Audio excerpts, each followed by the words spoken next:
Assalamualaikum warahmatullahi wabarakatuh. Innal hamdalillah nahmaduhu wa nasta'inuhu wa nastaghfiruh wa na'udzu billahi min syururi anfusina wa min sayyiati a'malina. May yahdihillahu fala mudhillalah wa may yudlil fala hadiyalah.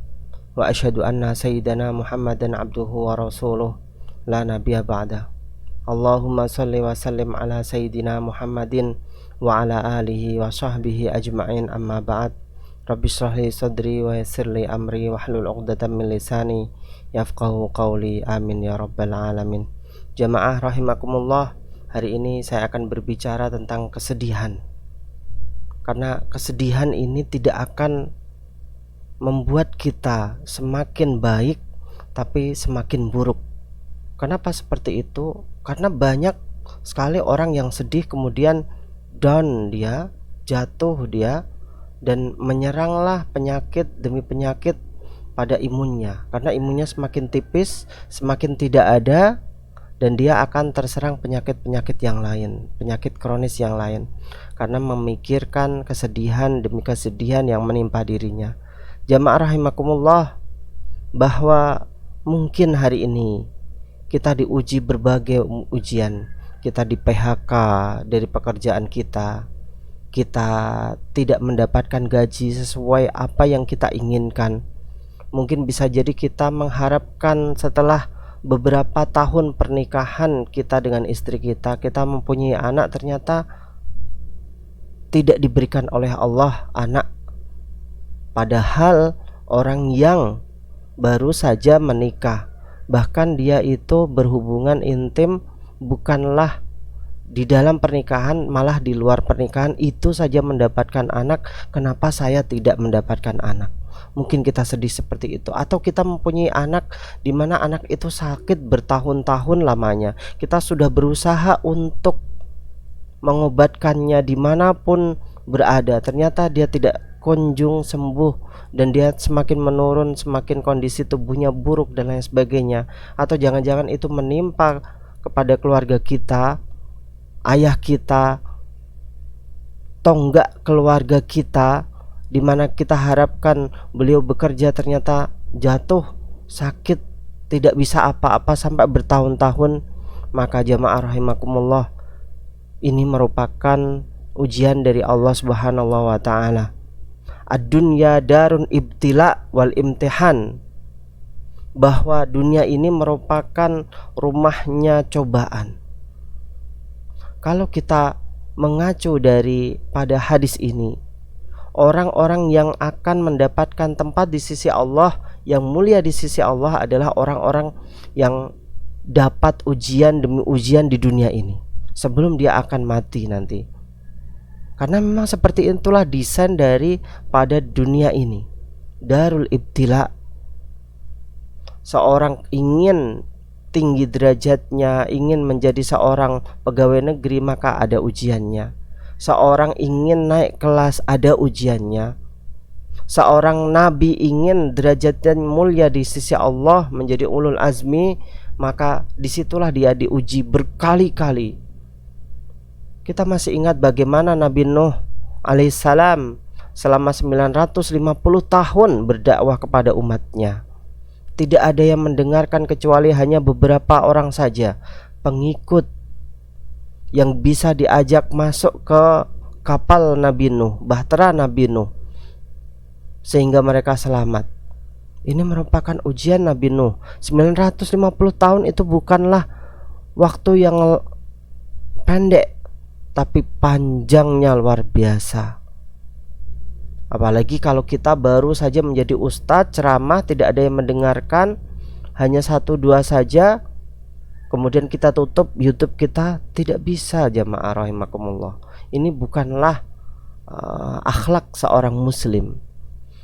Ibrahim alaihissalam, Nabi Ibrahim hampir saja dibakar, sudah dibakar malahan ya, Nabi Raja Namrud. Tapi Allah Subhanahu wa ta'ala kemudian menyelamatkannya. Allah juga menguji beliau, anak yang paling disayangi. Setelah bertahun-tahun dia diuji tidak mempunyai anak, hingga akhirnya istrinya Hajar mempunyai anak Ismail, dan itu adalah seorang putra yang paling disayanginya. Ternyata Allah Subhanahu wa taala mengujinya untuk menyembelihnya. Wahai anakku, inni ra'aitu fil manami anni adbahuka. Sesungguhnya aku melihat di dalam mimpiku, ya wahai anakku, aku membunuhmu, aku menyembelihmu, aku mengorbankanmu. Menurutmu bagaimana? Ini yang terjadi, jamaah rahimakumullah. Ujian demi ujian Nabi Ibrahim alaihissalam harus meninggalkan juga putranya dan Hajar fi wadin ghairi di zar'in inda baitikal muharram, di tempat yang tandus sekali, yang tidak ada tumbuhan sama sekali, di tempat yang namanya Baitul Muharram, yang sekarang menjadi kota Makkah, dekat dengan Ka'bah ketika waktu itu. Jamaah rahimakumullah, inilah yang terjadi, ujian demi ujian Nabi Ibrahim selama kehidupannya. Nabi Yakub ketika kehilangan putra tercintanya Yusuf alaihissalam, sebelum dia diangkat menjadi seorang nabi, seorang raja Mesir, ketika waktu itu dia kehilangan putranya yang paling dia cintai. Dia menangis siang malam, tapi nangisnya itu tidak akan menyelesaikan permasalahan, malahan semakin membuatnya buta dan tidak bisa melihat. Ini yang terjadi pada Nabi Yakub alaihissalam. Menjadi hikmah besar bagi kita, bahwa kesedihan itu tidak akan membuat kita besar, jamaah. Tidak akan membuat masalah kita selesai, tidak. Kalau andaikan misalkan kita tidak mendapatkan gaji yang kita inginkan, kita berusaha yang lain, maka silahkan. Ini adalah jawabannya. Kalau mungkin hari ini kita belum mendapatkan anak seperti yang diinginkan, maka mungkin bisa jadi tahun depan doa kita dijabahi oleh Allah. Atau kalau tidak, maka silahkan diperiksakan ke dokter, apakah istri saya mandul ataukah saya yang mandul. Bisa jadi istrinya yang mandul, maka harus menikah lagi. Nabi Musa alaihissalam, bagaimana beliau terzolimi dan kaum-kaumnya. Kalau andaikan hari ini kita terzolimi, kita masih jauh kalah dengan yang namanya Nabi Musa dan kaum-kaumnya. Mereka terzolimi oleh Fir'aun, mereka disembelihin. Bayi yang baru lahir itu disembelih oleh Fir'aun. Bukan seperti kita terzolimi sekarang, tidak. Ini biasa. Tidak seperti zamannya Nabi Musa dulu. Maka disitulah jamaah rahimakumullah, bahkan yang namanya Nabi Muhammad sallallahu alaihi wasallam, ketika beliau sedih, maka diturunkan oleh Allah Subhanahu wa taala ayat wala tahinu fala tahinu wala tahzanu wa antumul a'laun in kuntum mu'minin. Janganlah kalian itu jatuh, lemah, wala tahzanu, dan janganlah kalian itu sedih, wa antumul a'laun, padahal kalian itu ditinggikan oleh Allah Subhanahu wa taala derajatnya, in kuntum mu'minin, jika kalian adalah orang-orang yang mukmin. Waktu itu Rasul sallallahu alaihi wasallam berperang melawan orang-orang kafir setelah pertempuran Badar. Kemudian tahun berikutnya ada pertempuran yang namanya pertempuran Uhud, di mana Rasul sallallahu alaihi wasallam kehilangan 70 sahabat tercintanya, orang-orang yang dekat dengan beliau. Termasuk di situ adalah Mus'ab bin Umair, Abdullah bin Jahash. Yang paling menyedihkan adalah kematian Hamzah bin Abdul Muthalib, pamannya sendiri, singa padang pasir yang selalu membela beliau. Ternyata beliau meninggal, mati, dan tercabik-cabik hatinya. Di situ Allah Subhanahu wa taala memberikan kabar gembira, wala tahinu fala tahinu wala tahzanu. Jangan kalian itu sedih, padahal kalian itu ditinggikan di mata Allah Subhanahu wa taala. Kesedihan tidak akan membuat kita bahagia. Kesedihan malah merusak jati diri seorang muslim.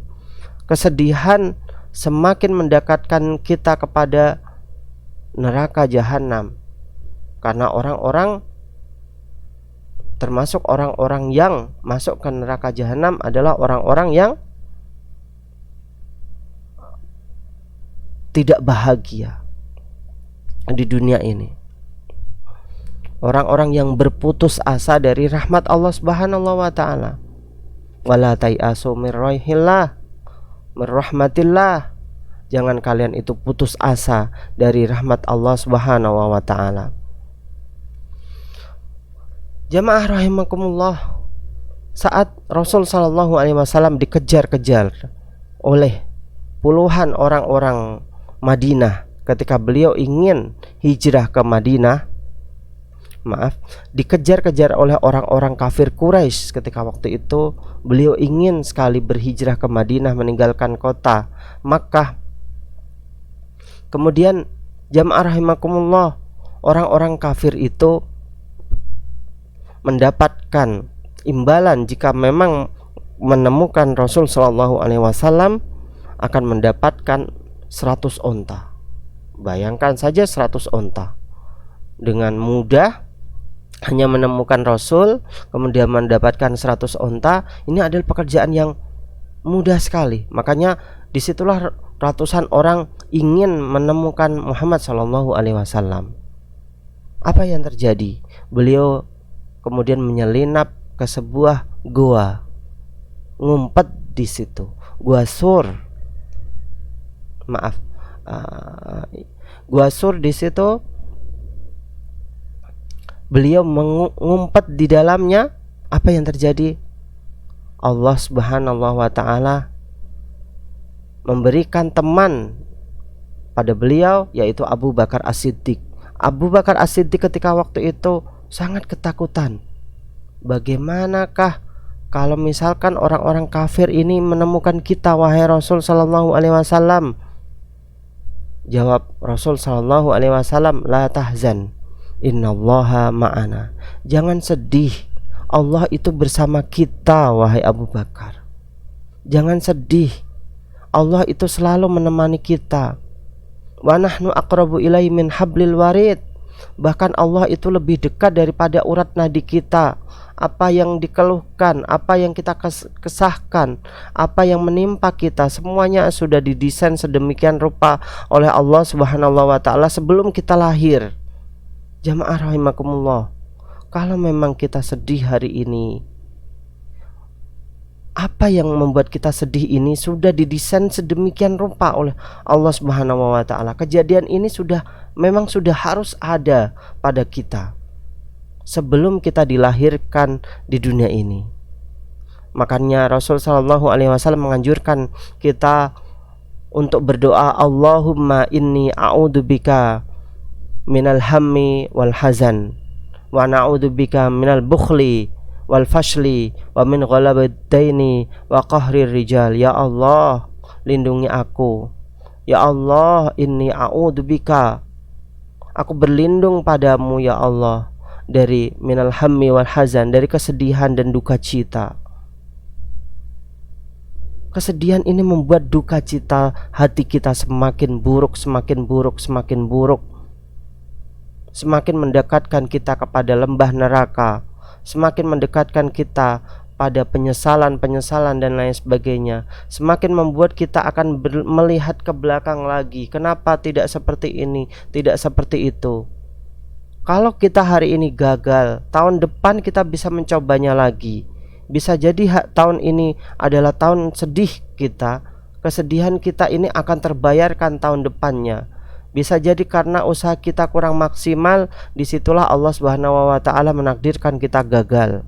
Tapi tahun depan masih ada harapan untuk kita semuanya agar kita tidak gagal dan sukses tahun berikutnya. Maka disitulah Allah Subhanahu wa taala akan membalas orang-orang yang diujinya dengan balasan yang tidak terkira, jamaah rahimakumullah. Karena kesedihan detik demi detik yang kita rasakan inilah yang akan dibalas oleh Allah Subhanahu wa taala dengan ajrun azim, ganjaran yang luar biasa. Inna adamal jaza ma'a idhamil bala. Sesungguhnya besarnya ganjaran itu adalah karena besarnya ujian yang ditimpakan oleh Allah Subhanahu wa taala. Semakin ujian yang ditimpakan oleh Allah Subhanahu wa taala kepada kita besar, semakin itulah yang akan meninggikan kita di mata Allah Subhanahu wa taala. Wa innallaha idza ahabba qauman ibtalahum. Sesungguhnya Allah jika memang menyukai, mencintai seorang kaum, maka Allah akan menguji kaum tersebut.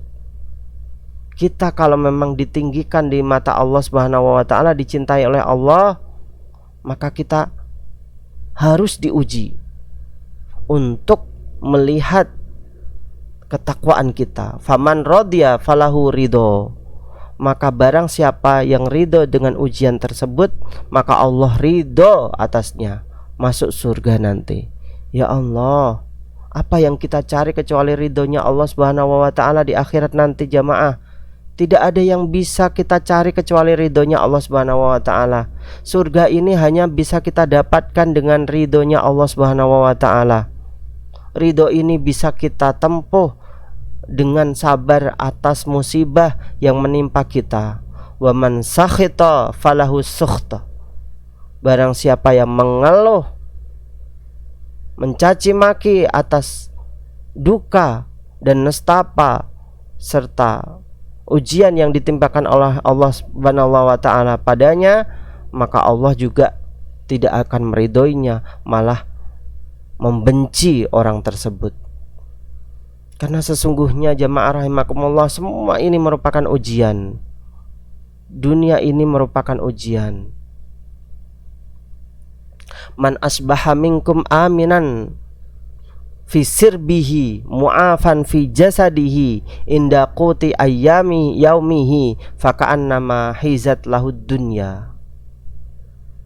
Barang siapa yang pagi-pagi dia bangun pagi, dia menemukan makanan, di sampingnya sudah ada makanan, jasadnya baik, tubuhnya baik, kemudian dia ada pakaian di situ, keamanan untuk dia berjalan kemana-mana, maka dia sudah mendapatkan dunia meskipun dia gagal dalam keinginannya untuk apa dan ingin apa. Atau mungkin bisa jadi dia ditampakkan musibah yang begitu besar yang melanda hatinya. Tapi sesungguhnya Allah itu maha besar jamaah, lebih besar daripada musibah kita. Kalau memang musibah kita besar, tengadahkan tangan minta kepada Zat yang maha besar. Ya Allah, Engkau lebih besar daripada musibahku ya Allah. Allahumma inni a'udzubika minal hammi wal hazan. Ya Allah, lindungi aku dari keburukan hati yang menimpaku sehingga aku tidak sedih lagi ya Allah. Wa kana fadlullahi alaika azima. Sesungguhnya fadl Allah Subhanahu wa taala itu adalah besar. Mata kita bisa melihat. Meskipun kita hari ini gagal, hidung kita masih bisa untuk mencium. Helaan napas ini merupakan fadl Allah yang begitu besar jamaah. Kita bisa berjalan, kita bisa menulis, kita bisa berpikir. Ini merupakan fadl Allah Subhanahu wa taala yang besar.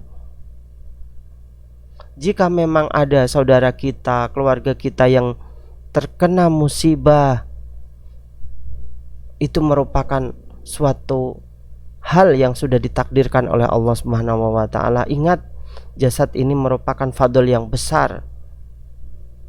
Andai saja Allah mau, semua keluarga kita akan diuji oleh Allah Subhanahu wa taala. Tapi cukup satu saja. Kita syukuri, alhamdulillah, hanya satu yang diuji oleh Allah Subhanahu wa taala, tidak semuanya.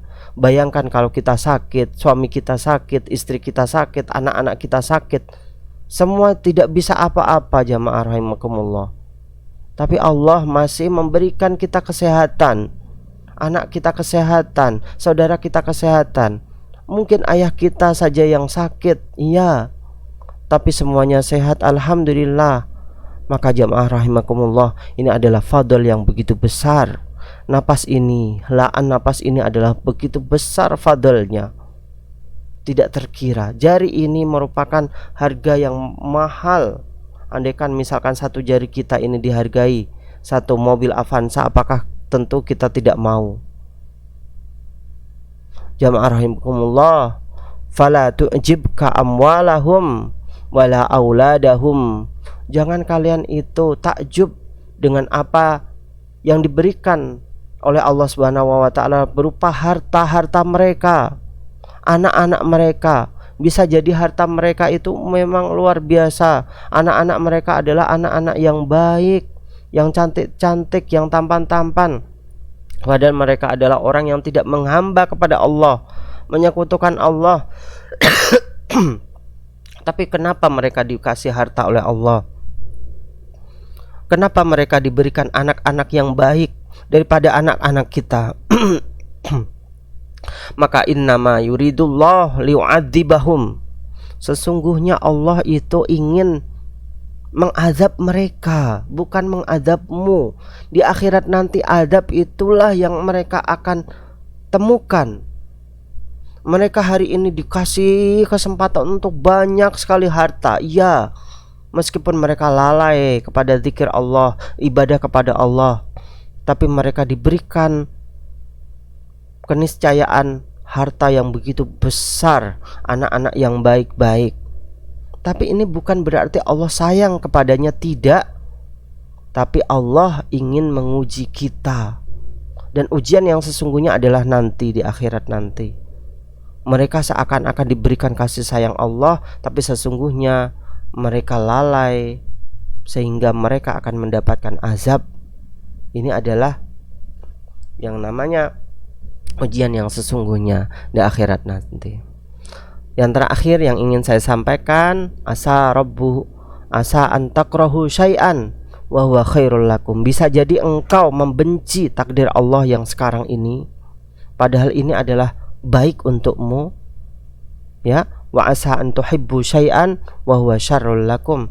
Bisa jadi engkau mencintai apa yang ditakdirkan untukmu sekarang, tapi sesungguhnya itu adalah keburukan yang ditimpakan untukmu suatu ketika nanti.